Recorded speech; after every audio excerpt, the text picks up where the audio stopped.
பொதுவாக சட்டத்திட்டத்துக்கு உட்பட்டு தான் இயங்கும். அதாவது இதான் உன்னோட ஏரியா, இதை தாண்டி இந்த பார்டர் தாண்டி நீ வந்து எதையும் கற்றுக்கக்கூடாது, இந்த பக்கம் வரக்கூடாது அப்படின்னு சொல்லியிருக்கோம்.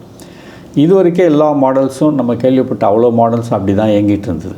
ஆனால் இந்த ஃபேபிள் வந்து அதோட கிரியேட்டருக்கே தெரியாமல் அதோட பவுண்டரியை தாண்டி வெளியில் போய் சில விஷயங்களை தேடி படிக்க ஆரம்பிச்சிடுச்சு.